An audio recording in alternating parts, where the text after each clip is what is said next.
Homenaje a Carl Gustav Jung.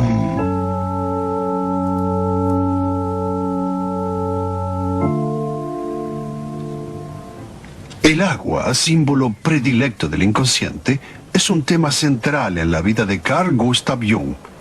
En efecto, lo ha sostenido, seguido e inspirado durante el transcurso de su existencia. Un nieto del gran psicoanalista suizo, también analista, el Dr. Dieter Baumann, en efecto me ha hecho notar algunas curiosas coincidencias. Jung nació a orillas de un lago, el lago de Constanza, y luego en la primera parte de su existencia se dejó llevar por la corriente del río.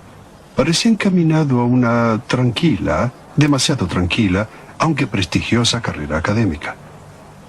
Pero en Basilea él comenzó a nadar solo, contra la corriente, en busca de las límpidas fuentes de su propia existencia. En la parte final de su propia vida, a orillas del lago de Zúrich, se siente atraído desde la profundidad de su propia alma por algunas consideraciones, algunas reflexiones fundamentales para la comprensión de la psiquis humana. Desde lo profundo del alma, de Werner Weick.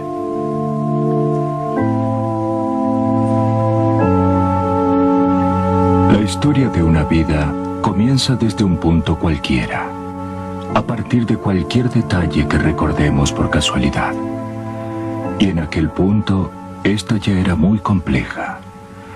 Nosotros no sabemos lo que será la vida, por lo tanto la historia no tiene inicio y solo vagamente se puede intuir la meta.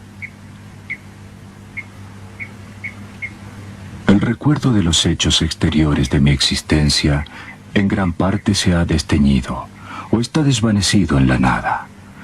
Pero mis encuentros con la otra realidad, los choques con el inconsciente, han quedado impresos en forma indeleble en mi memoria.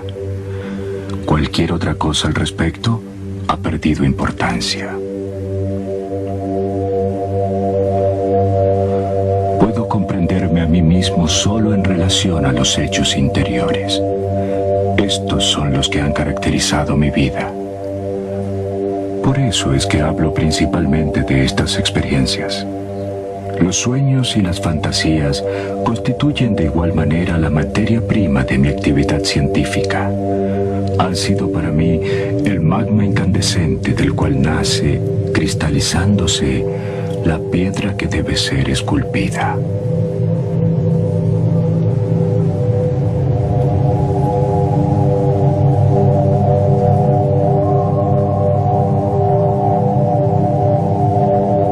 Mis recuerdos se remontan al segundo o tercer año de vida. Recuerdos fragmentarios, desilvanados, sin un nexo aparente, fluctuantes en un mar de incertidumbres. Sufría de indefinibles angustias nocturnas. Percibía presencias oscuras. Se oía siempre el ruido sordo de las cascadas del Reno, alrededor de las cuales existía una zona de peligro. Muchos se ahogaban y sus cuerpos eran arrastrados por la corriente. En nuestro jardín se asomaba una roca. Era mi piedra. A menudo, cuando estaba solo, iba a sentarme sobre esa piedra y comenzaba entonces un juego fantástico, más o menos de este tipo. ¿Soy yo el que está sentado sobre la piedra o yo soy la piedra sobre la cual él se sienta? No alimentaba dudas con respecto a que la piedra tuviese alguna oculta relación conmigo y podía estar sentado allí por horas, fascinado por su enigma. La piedra no tiene incertidumbres, no tiene necesidad de expresarse y es eterna, vive durante milenios, pensaba, mientras que yo solo soy un fenómeno pasajero que se conmueve en emociones de todo tipo, como una llama que se aviva rápidamente y luego se apaga. Yo era solo la suma de mis emociones y cualquier otra cosa distinta en mí era la piedra sin tiempo. Estaba constantemente en la búsqueda de algo misterioso. Me sumergía en la naturaleza. Casi me confundía en su misma esencia, fuera del mundo de los hombres. Hoy como entonces soy un solitario, porque conozco e intuyo cosas que los otros ignoran y habitualmente prefieren ignorar.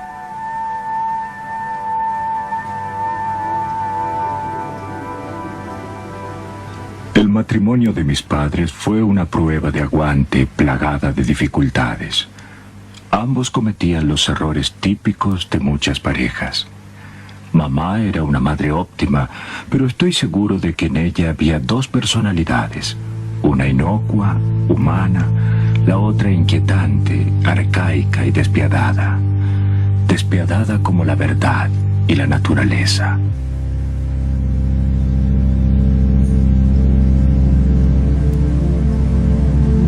También yo poseo esta naturaleza arcaica que en mí se combina con el don, no siempre agradable, de poder ver a la gente y a las cosas como realmente son.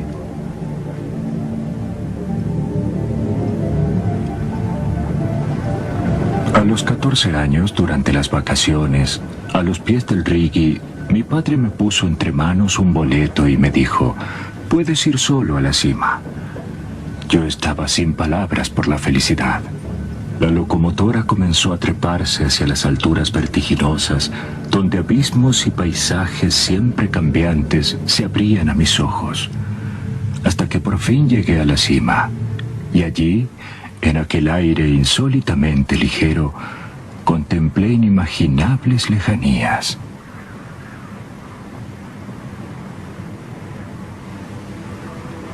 Sí, este es mi mundo, pensé. El verdadero mundo, el secreto, donde no hay maestros y escuelas, y donde uno puede ser sin tener que pedir nada. Todo era muy solemne, y advertía la necesidad de ser gentil y silencioso, porque me hallaba en el mundo de Dios. Aquí su mundo era tangible.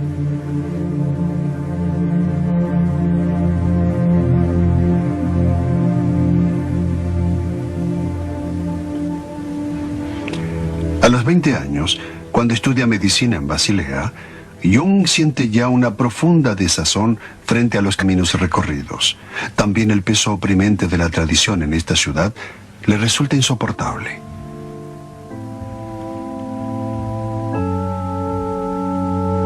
Jung realiza su propia elección profesional luego de la lectura de un manual de psiquiatría de Krafft Ebing. Por fin encuentra un campo de experiencia que recoge hechos biológicos y espirituales en la búsqueda de aquella unión entre psiquis y cuerpo que hasta entonces había sido el tema central de su vida. Jung comienza así a nadar contra la corriente, fiel a su propia estrella. Estudia psiquiatría, materia en aquel tiempo aún poco considerada.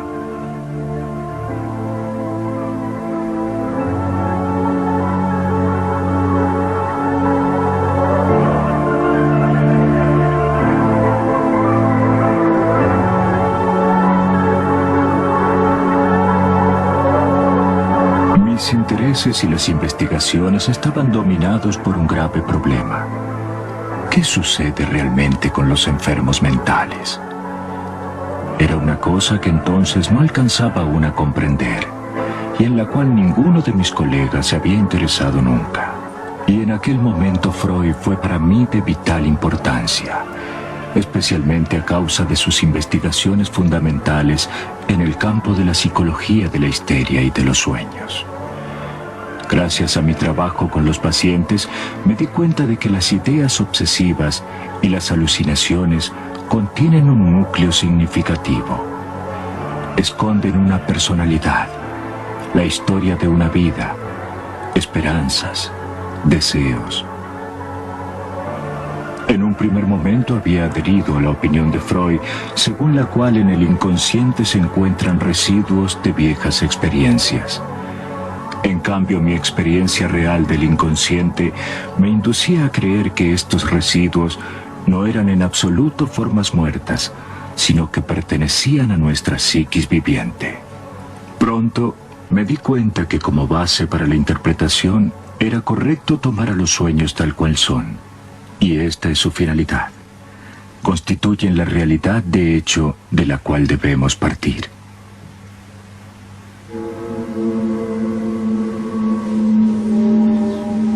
El sueño es la pequeña puerta oculta que conduce a la parte más escondida e íntima del alma, abierta sobre la originaria noche cósmica que ya era alma mucho antes de que existiera la conciencia del yo. La conciencia divide, pero con el sueño nosotros penetramos en el hombre más profundo, universal, verdadero y eterno, aún inmerso en la oscuridad de aquella noche primitiva en la cual él era todo y todo era en él, en la naturaleza indiferenciada y privada de todo yo. Desde esta profundidad que une todo, nace el sueño. De esta manera, con largos giros, nosotros debemos conducir al individuo a una zona oscura, irrisoriamente insignificante, irrelevante e inesencial de su alma. Y debemos hacer esto siguiendo un camino que ha sido abandonado desde hace tiempo, reconocido como ilusión o aún tontería. Esta zona no es otra cosa que el fugaz, efímero, grotesco producto de la noche, el sueño. Y el camino es la comprensión del sueño. Ocuparse de los sueños significa tomar conciencia de sí. El arte de interpretar los sueños no se puede aprender de los libros. Nadie que no se conozca a sí mismo puede conocer al otro. Y en cada uno hay un otro que nosotros no conocemos, que nos habla a través del sueño y que nos comunica una imagen distinta de la que tenemos de nosotros mismos.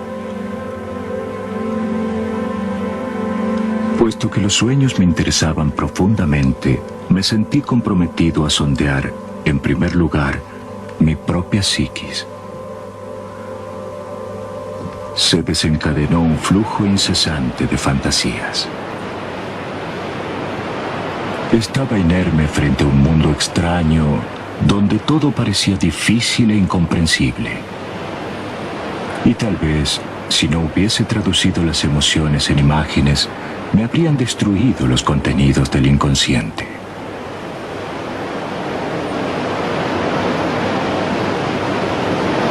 Para hacer frente a los asaltos del inconsciente, contaba con la gran ayuda de la certeza de estar obedeciendo a una voluntad superior. Y este sentimiento me dio fuerza mientras no pude dominar la situación. Escribí estas fantasías en el libro rojo, que completé con dibujos. Puse toda mi atención en tratar de comprender una por una todas las imágenes y de clasificarlas lo más racionalmente posible, y sobre todo de actuarlas en la vida. Todas mis obras, toda mi actividad creativa surgieron de estas fantasías iniciales. La responsabilidad humana es grande con respecto a las imágenes del inconsciente.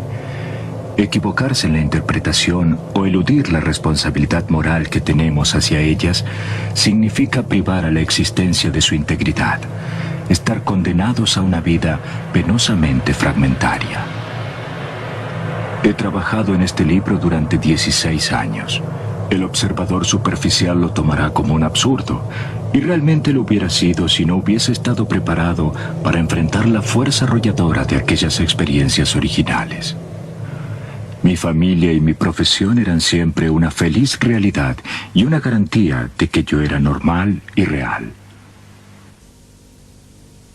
Zo Abend, wenn wir nachdenkst an dem roten Buch gesessen, mit Tagen so gesessen im Gartenhäuschen und hat wahnsinnige Mühe, bis er die richtige Farbe hatte und so. Und die Abend nicht. Da hat man einfach gestaunt. Aber ich wäre froh gewesen, er hätte ihm ein bisschen mehr gesagt, was er eigentlich macht. Nicht? Aber ich konnte mir gar nicht vorstellen, was dort steht. Und erst, als seine Mutter gestorben ist, also meine Großmama, da hat er uns vorgelesen aus dem roten Buch, weil er schon 9 Monate vorher sich das vorbereitet hat, in seinen Träumen, die er aber dann nicht verstanden hat. Und da bin ich, glaube 15 gewesen, und das hat mich schon wahnsinnig beeindruckt, eben was er dort geschrieben hat. Nicht? Und dass es so etwas gibt, nicht? Dass man so etwas merkt, nicht nur im Voraus. Nicht? Ich habe es einfach akzeptiert, wie es ist. Ja. Ich habe den Vater nie anders also ich meine, außer der Ferien, habe ich eigentlich nie anders als arbeiten können. Wenn man so am Essen dran war, dann hat er einem so über die Brüder angeschaut und dann hat man schon gewusst, er hat sich etwas gedacht dabei. Und dann hat man das Möglichste vermieden, etwas zu sagen. Oder er ist noch ungeduldig geworden, weil er wahrscheinlich gern gehabt, man wäre mit dem Traum allein gekommen. Aber das hätte ich mir nicht einmal getraut. Einfach denkt, er würde schon sagen, wenn das etwas wäre, wo man etwas könnte darüber sagen. Nicht? Ich meine, er hat ja sowieso mit den Jungen nicht gern über Träume gefunden, die haben jetzt anders zu tun. Er hat ja nicht den ganzen Tag über Psychologie reden. Ich meine, wenn er seine Leute hatte, dann hat er wahrscheinlich genug gehabt, dann hat er lieber etwas Einfaches gehabt. Man hat dann halt immer so für einen furchtbaren Kauz angeschaut. Und ich weiss, wo ich ins Gimmick habe und ich mich gefreut habe auf die neuen Freundinnen. Und da sind die Mütter zusammengesessen, ob sie ihre Töchter mit mir verkehren lassen, als Tochter von so einem. Und ich bin schon Psychiater, ist doch wahnsinnig anrüchig. Und ich weiss, als ich 12 war, habe ich mal so einen Schulschatz gehabt, bin mit dem spaziert. Und dann hat ein Freund, der hat einen älteren Bruder gehabt. Und dann hat der Freund dem gesagt, was du erlaubst dem Bruder mit der Tochter von so einem verrückten Stiefel rumzulaufen. En 1918-19 me encontraba en Château d'Aix como comandante de los internados de guerra. Allí cada mañana dibujaba un pequeño círculo, un mandala.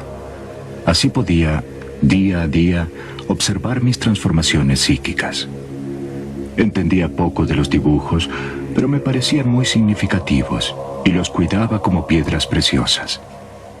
En ellos veía cómo operaba el ser, mi totalidad.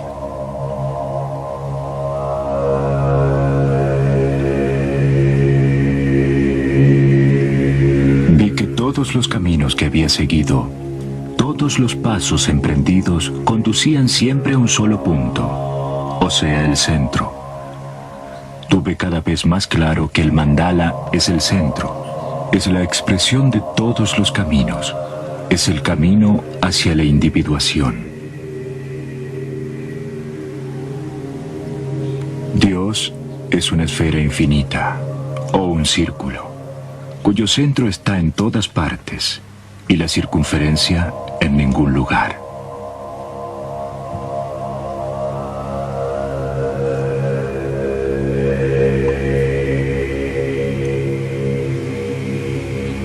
Se dedica muy poca atención a la esencia del hombre, o sea, su psiquis. A menudo he visto personas volverse neuróticas por haberse conformado con respuestas inadecuadas o equivocadas a los problemas de la vida. Buscan la posición, el matrimonio, la reputación, el suceso exterior o el dinero, pero son infelices y neuróticas, aun cuando han obtenido todo lo que buscaban. A menudo las personas de este tipo se relegan a un horizonte espiritual demasiado estrecho. Su vida no tiene suficiente contenido, no tiene significado. Si consiguen adquirir una personalidad más amplia, generalmente su neurosis desaparece. Entre los así llamados neuróticos de nuestro tiempo, hay muchos que en otras épocas no lo hubieran sido, o sea que no hubieran estado en desacuerdo con ellos mismos. Si hubiesen vivido en una época y en un ambiente en que el hombre, a través de los mitos, estaba aún en relación con el mundo ancestral y por lo tanto con la naturaleza experimentada realmente y no vista solo desde el exterior, habrían podido evitar este desacuerdo con ellos mismos. Hoy se quiere oír hablar de grandes programas políticos y económicos, o sea, justamente de aquellas cosas que han conducido a los pueblos a empantanarse en la situación actual. Y he aquí que uno comienza a hablar de sueños y de mundo interior. Todo esto es ridículo. ¿Qué se piensa obtener frente a un gigantesco programa económico, frente a los así llamados problemas de la realidad?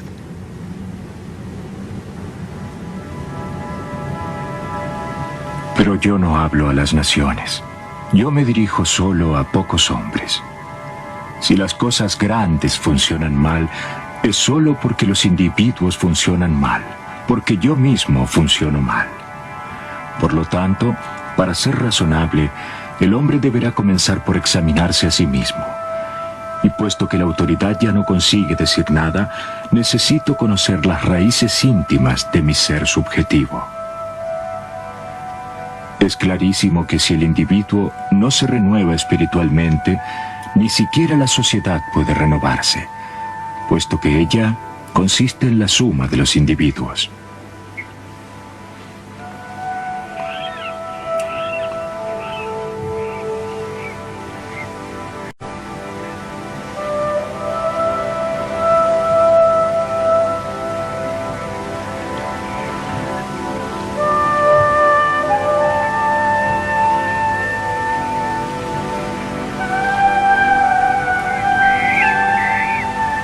Gesegelt sind wir immer und er hat eben immer, er wäre eben nicht wie andere Leute gesegelt. Oder dann hat man immer die Nordpolfahrten gemacht im Winter, wenn es eiskalt war. Nicht ist man dann gegangen, wo kein Mensch mitgegangen ist. Nicht, und so. Das war wunderschön gewesen. Da ist ja immer ein bisschen Morgennebel. Und dann sind wir abgefahren und der Franz, eben, der hat dann Nebeltrompete blasen, Nebelhorn, alle 2 Minuten. Und bis dann so um die 10 ist dann der Nebel weg und dann hat man dann schön können frei fahren. Und dort hat er uns vorgelesen, wenn man dann vor dem Wind das drauf ist, so ist so ein schöner, sanfter, gleichmäßiger Wind, hat er dann vorgelesen. Ich weiss, einmal hat er uns die 4 Zweige des Mabinogi vorgelesen. Das sind so keltische Sagen. Das ist sehr schön gewesen.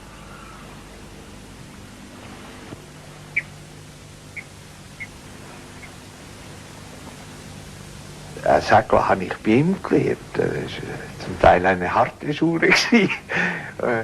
Und wenn man in einer Flaute war, Lutz Neumann, dann hat er Nieto. gesagt, ja, jetzt müssen wir mit der Klampe, wo man die Ruder reinlegt, müssen wir ein bisschen rotteln.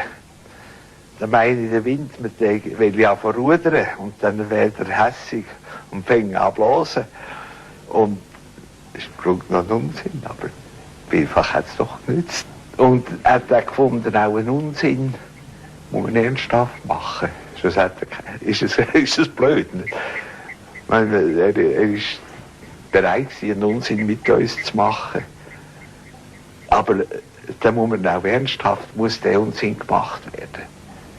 Denn es muss richtig gemacht werden. Und das ist, was man dann auch genossen hat. Und dadurch haben wir also schon viel gehabt. Und es ist auch erst jetzt im späteren Alter realisiert man eigentlich, was man dem Großvater gehabt hat.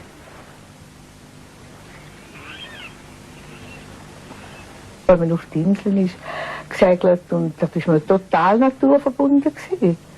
Man ist im Zelt geschlafen 4 Wochen und ich hatte einfach auch bei wüstem Wetter, sind halt nur die Zelte da gewesen. Und kochen hat man müssen schauen unter einem Sonnenschirm oder einem Regenschirm.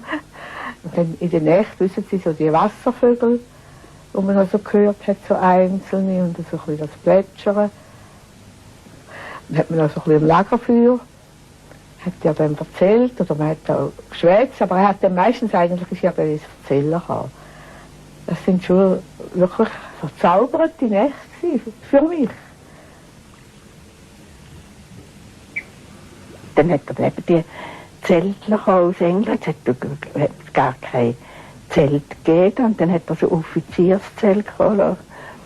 Dann sind wir auf die Insel und dort campieren. Das hat natürlich dazu mal auch niemand gemacht. Nicht? Und es ist immer so ein bisschen mit Abenteuer verbunden gewesen. Und dann haben wir natürlich furchtbar lustig gehabt. Nicht? Und dann eben im Sommer hier in der Bergtour, aber immer auf nicht begangenen Wegen. Das ist natürlich für Kinder lustig. Nicht? Also, aber ich begriff, dass man manchmal so ein bisschen gebankt hat.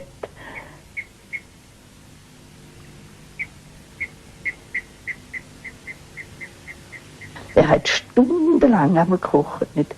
Also einmal, da hat es so furchtbar geregnet und dann sind wir alle bachnass gewesen, dann sind wir im Zelt gesessen und das Zelt ist so feucht gewesen, dass wenn man dran kam, ist man sofort nass geworden. Und wir sind dann im Zelt und haben Spiele gemacht mit diesen Vätern und der Papa ist 7 Stunden gesessen und hat den Hecht gekocht und hat wahnsinnig was alles, hat von einem Fischer dort den Hecht gekauft und dann was er alles zusammengesucht hat, das Krötchen, wo haben müssen dran. Und dann ist er in seinem Ölmantel und Südwesterhut an dem Feuer gesessen und hat eine stundenlang gekocht. Und nachher hat er dann die Pfanne ins Zelt gebracht und wir haben dann den Hecht verzehrt.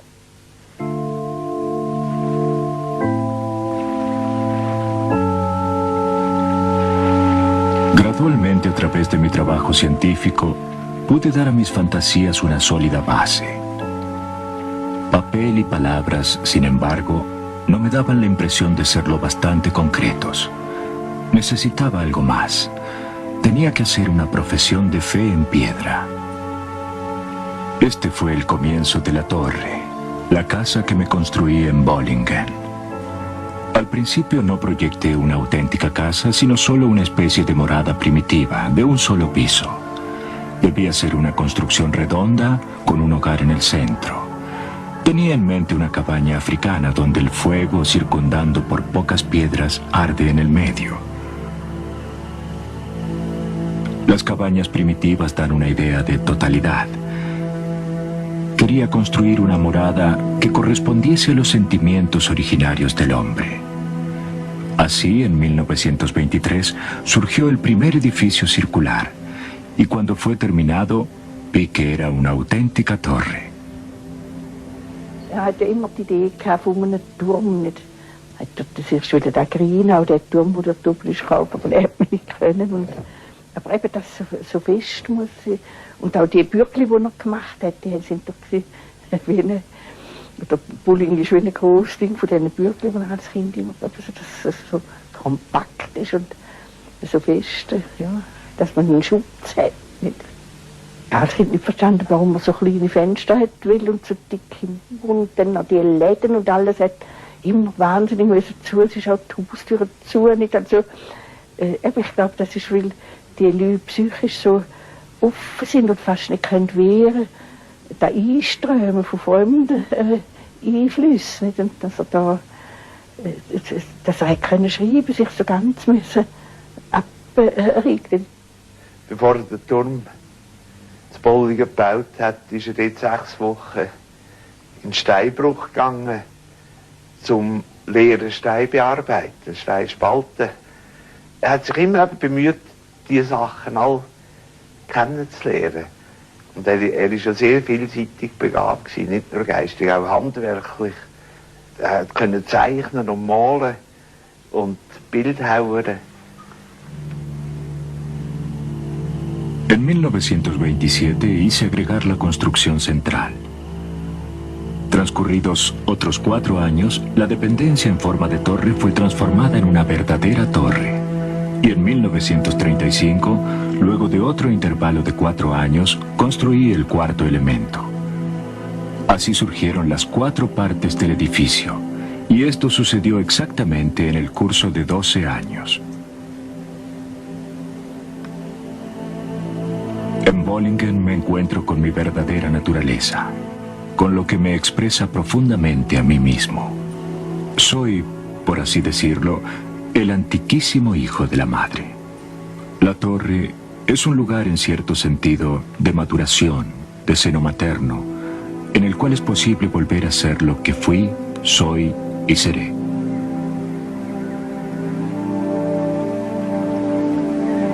A veces me siento como si me expandiera en el paisaje y en el interior de las cosas, y como si viviera en cada árbol, en el movimiento de las olas, en los animales, en las nubes que van y vienen, en las cosas. No hay aquí nada que no haya crecido y no se haya desarrollado en el curso de los decenios, nada a lo que no me sienta ligado. Todo aquí tiene su historia y la mía. Es el espacio para el infinito reino subterráneo de la psiquis.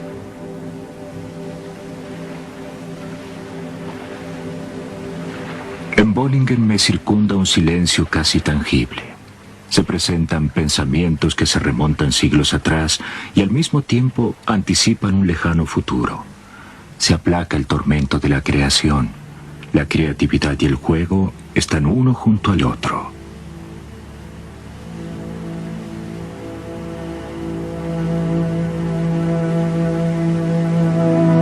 He renunciado a la corriente eléctrica. Yo mismo enciendo el hogar y la estufa. Y de noche enciendo las viejas lámparas. No hay agua corriente y bombeo el agua de un pozo. Parto la leña y cocino la comida. Estos actos simples hacen simple al hombre.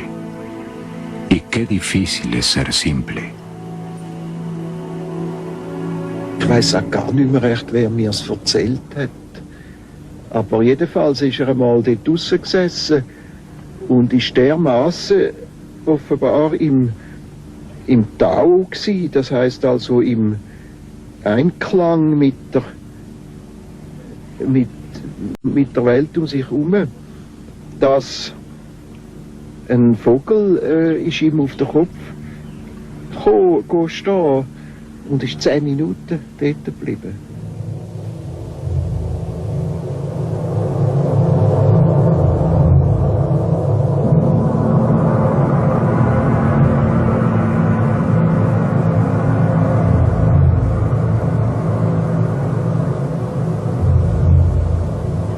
Am Anfang hat sie so gespuckt, das ist glaube ich mal allein. Ich glaube, das war ihm dann gleich ein bisschen unheimlich gewesen.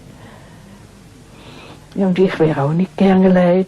Ich habe allein im Zelt geschlafen und jede Nacht bin ich verwacht mit großer Angst und habe das Gefühl gehabt, ein Mann steckt in den Kopf in das Zelt. Und ich habe jeden Abend die Schnür ganz fest verknotet, aber es ist immer wieder passiert. Und dann, wenn ich es erzählt habe im Morgenessen, hat mich mein Vater natürlich sehr ausgelacht. Und dann bin ich dann einmal wütend geworden und er hat gerufen, ich verstand überhaupt nicht, dass du da ein Haus anbaust, da hat es ja Leichen im Boden. Und dann ist natürlich noch mehr gespottet worden. Und dann habe ich geheiratet und bin nach Deutschland und unterdessen hat dann mein Vater einen Anbau gemacht an das Haus. Und dann hat er mir geschrieben, du hattest doch recht, eben, es hat doch Leichen im Boden. Dann haben sie eben das Skelett von dem Soldaten ist so drin, so weiter dort. Und hat eben eine Kugel im Ellenbogengelenk. Und dann hat mein Vater immer richtig Grab gemacht und hat drüber geschossen mit dem Revolver. Und hat den Stein gemeißelt, dem unbekannten Soldaten. Und also ich habe seither nie mehr Angst gehabt dort. Nie mehr.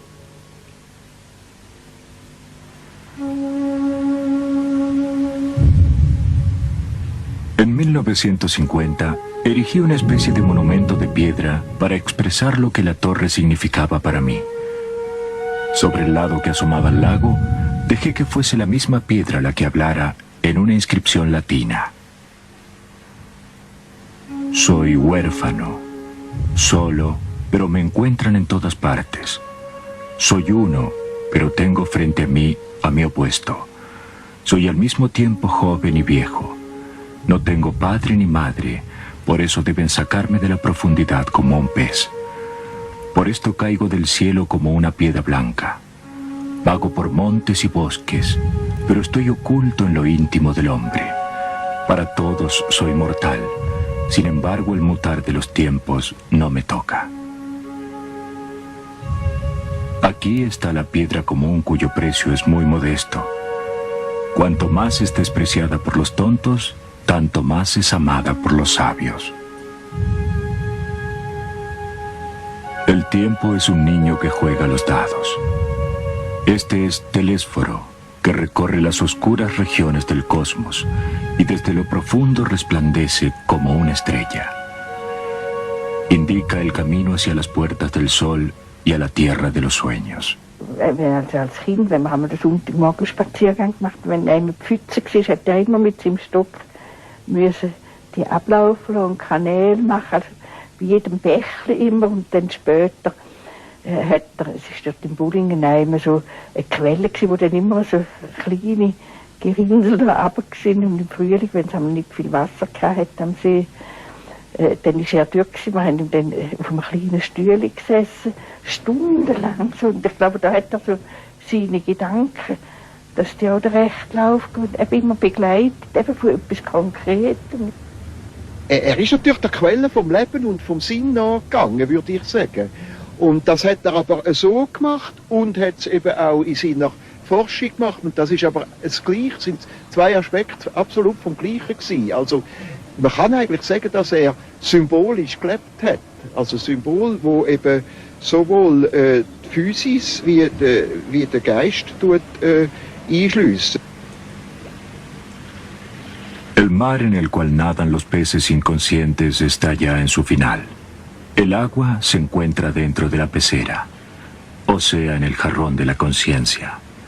Estamos escindidos del instinto, del inconsciente. Por lo tanto, debemos nutrir el instinto para no volvernos áridos. Por eso la pecera da de beber al pez. Er hat durch nach Sport immer so wahnsinnig gemeistert, an diesen Bildhauerarbeiten. Und ich glaube, dort ist er fast über seine Kräfte gegangen. Darum ist es wahrscheinlich der Teufel gewesen. Er hat furchtbar sorgfältig Materie behandelt. Al bellísimo Atis, por el eterno esplendor de la vida.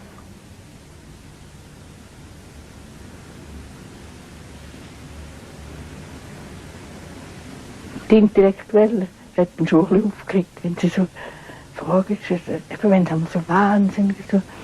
Und dann, wenn er da etwas meißelt oder schnitzt oder malt, das ist doch das Realisieren. Nicht? Ich meine, dass man es sieht, und die Leute meinen immer, wenn sie so schwätzt, das sei das Realisieren. Nicht? So, und berauschen sich dann so an den Traumbildern. Nicht? Er hat immer gut Bekannten, wo dort irgendwelche Schwierigkeiten gehabt hat, er gefunden, er wäre jetzt reif für eine Analyse. Ne? Und dann hat er zu dem gesagt, blödes Zeug, isst du ein Servala. Und hat ihn damit eine Art wieder auf den Boden runtergeholt. Und er hat eben nicht überall als gross auf und zeigen, wie gescheit er ist, sondern er war sehr bodenständig und real. Und hat darum auch können, mit dem einfachen Mann, mit den Handwerkern auf dem Bau, hat er sich bestens unterhalten. Nicht? Und die haben ihn verstanden und er hat sie verstanden.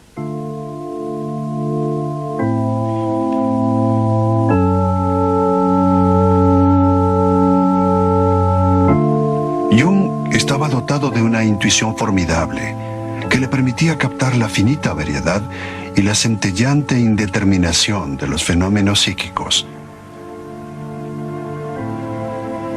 En Ascona, durante los encuentros de Eranos, Jung confrontó sus propios descubrimientos y las investigaciones nacientes con las disciplinas científicas más dispares. Alrededor de la célebre mesa redonda se reencontraron algunos de los espíritus más iluminados de este siglo. Jung nos ha dejado un número imponente de libros sobre su aventura analítica y filosófica. Estaba de tal manera anticipado a su tiempo que recién hoy comenzamos a intuir su impronta revolucionaria. Ciertas intuiciones suyas solo son comprensibles en la perspectiva de siglos. Pero, como él mismo dijo un día, todo lo que tiene valor es costoso, exige mucho tiempo y requiere mucha paciencia. Jung a menudo es mal interpretado.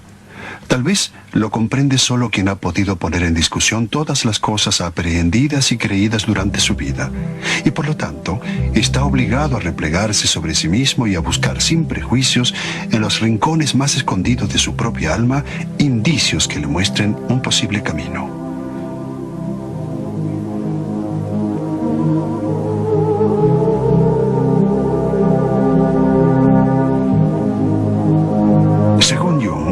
Cada hombre y cada mujer llevan dentro de sí una parte del otro sexo, tanto biológica como psicológicamente.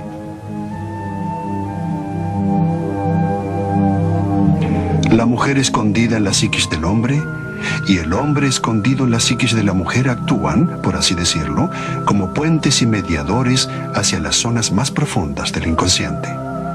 en el transcurso de la vida, asumen una función de guía hacia la exploración de sí mismos.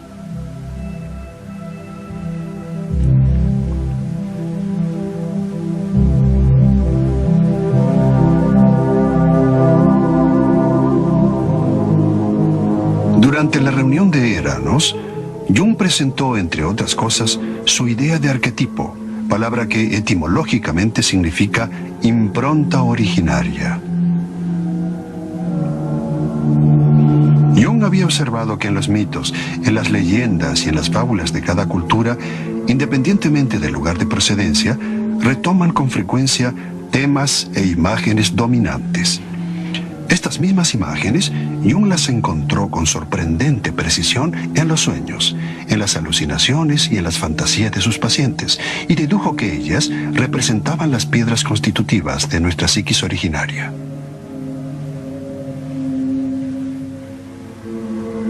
Para Jung, así como el cuerpo, también nuestra mente tiene su historia. En el inconsciente, así como en el cuerpo, se depositan elementos del pasado.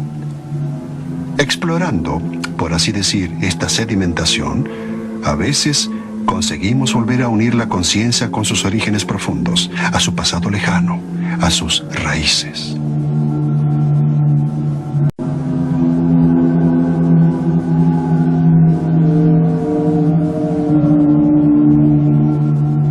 Entre los intereses fundamentales de Jung estuvo seguramente el estudio de la alquimia. Los alquimistas, a través de un laborioso y fatigoso proceso, trataban de transformar el plomo en oro. Buscaban la piedra filosofal o la medicina universal. Los más profundos y menos ingenuos se dieron cuenta de que este largo proceso de transformación de la materia en realidad involucraba e implicaba profundas transformaciones psíquicas y espirituales.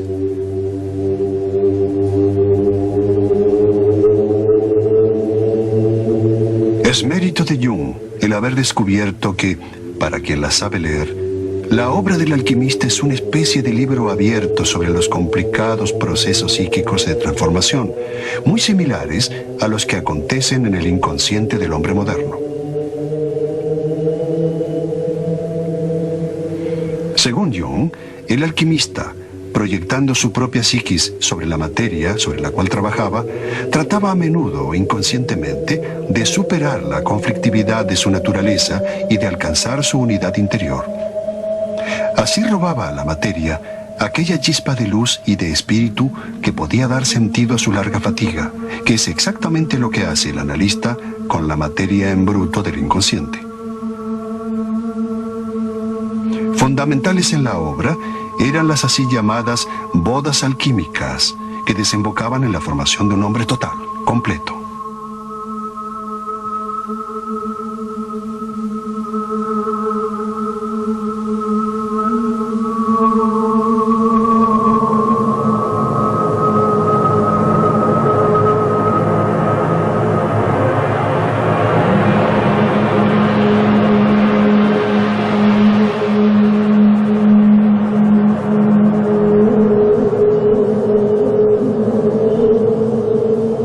De 1944 me fracturé una pierna y a esta desventura le siguió un infarto cardíaco.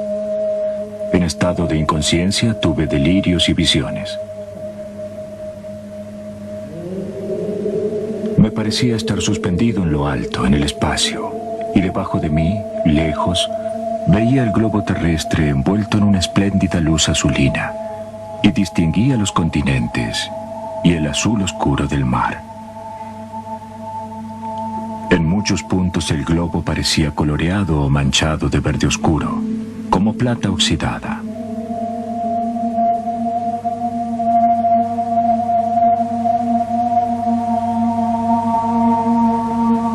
Descubría el desierto amarillo rojizo de Arabia, como si la plata de esta tierra hubiese tomado un matiz de oro rojizo. Luego seguía el Mar Rojo.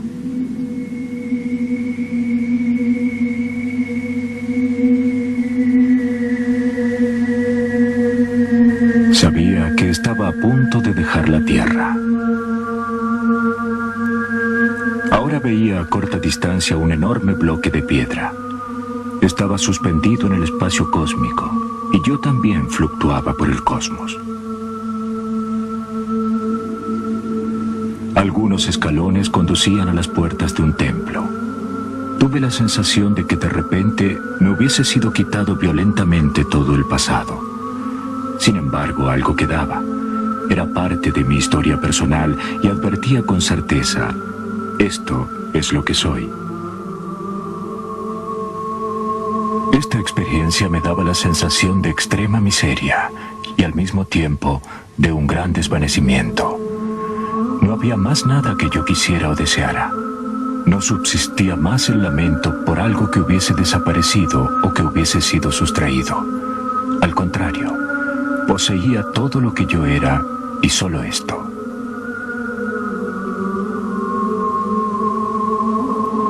Ahora tenía la certeza de entrar en una sala iluminada y de encontrar allí a todas aquellas personas a las cuales en realidad pertenezco. Allí finalmente habría entendido de qué nexo histórico dependían mi yo y mi vida. Y habría conocido todo lo que había sido antes de mí, el porqué de mi llegada al mundo y hacia qué cosa debía continuar fluyendo la vida. Pero de improviso desde abajo, desde la dirección de Europa, fluía la imagen de mi médico. Me dijo que había una protesta en contra de mi decisión de irme. No tenía derecho a dejar la tierra donde debía regresar. La visión terminó. Después de la enfermedad comenzó para mí un fructífero periodo de trabajo. Muchas de mis obras principales fueron escritas solo entonces. El conocimiento o la intuición que había tenido del fin de todas las cosas me dio el coraje para iniciar nuevas formulaciones. De allí en adelante nunca me libré completamente de la impresión de que esta vida era solo un fragmento de la existencia que se desarrolla en un universo tridimensional dispuesto a tal fin.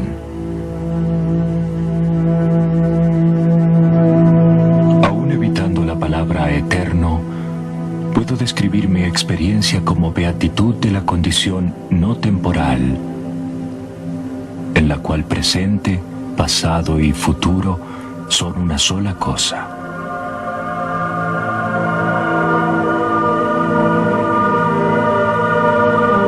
Es decisivo que el hombre esté orientado hacia el infinito. Es el problema esencial de su vida. Cuanto más un hombre corre detrás de falsos bienes y cuanto menos sensible es a todo lo que es esencial, tanto menos satisfactoria será su vida.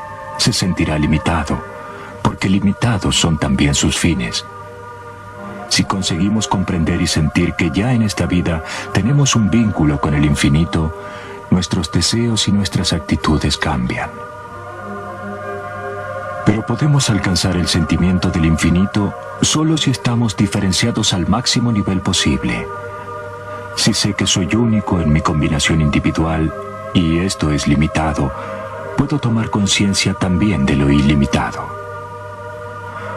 Por lo tanto, el hombre necesita como primera cosa conocerse a sí mismo, mirando sin reticencias cuánto bien puede hacer, pero también de cuánta infamia es capaz. Cada uno está seguido por una sombra. Cuanto menos integrada está en la vida consciente del hombre, más negra e intensa se vuelve. Nadie está fuera de la negra sombra colectiva de la humanidad. Por lo tanto, está bien tener una imaginación del mal, puesto que solo los tontos pueden descuidar las premisas de la propia naturaleza. Han sucedido y aún suceden cosas terribles, pero son siempre los otros los que las han hecho. Nosotros, en cambio, llevamos en nuestro ser, invariables e inamovibles, la capacidad y la inclinación a repetir cosas similares. Somos, por el hecho de ser humanos, criminales en potencia.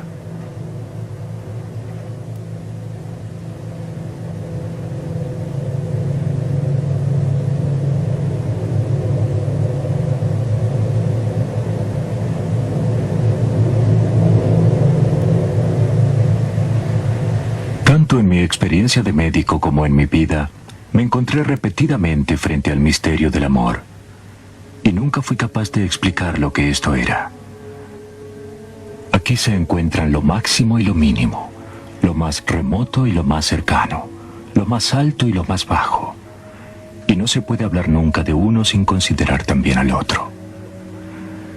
El amor sufre cada cosa y soporta cada cosa. Estas palabras dicen todo lo que hay para decir. No hay nada para agregar. Porque nosotros somos, en el sentimiento más profundo, las víctimas o los medios y los instrumentos del amor cósmico. Siendo una parte, el hombre no puede entender el todo. Está a su merced. El amor nunca está excluido, ya sea que hable con el lenguaje de los ángeles, como que trace la vida de la célula con exactitud científica, remontándose hasta su último fundamento. Si posee un granito de sabiduría, el hombre depondrá las armas y llamará a lo ignoto con lo más ignoto, o sea, con el nombre de Dios. Será una confesión de imperfección, de dependencia, de sumisión, pero al mismo tiempo un testimonio de su libertad de elección entre la verdad y el error. Sobre el frente de su casa de Küsnacht, Carl Gustav hizo grabar una inscripción en latín. El primer hombre viene de la tierra y es terrenal. El segundo hombre viene del cielo y es espiritual. Aunque tú lo llames o no, Dios estará presente. Jung murió el 6 de junio de 1961, en medio de las grandes imágenes que llenaban su alma. Había erigido un monumento al demonio creativo que lo había empujado durante toda su vida a perseguir sus propias visiones y a regalar al mundo algunas geniales intuiciones psicológicas, tal vez aún no comprendidas y aceptadas del todo. Lo llamó Atma Victu, soplo de vida.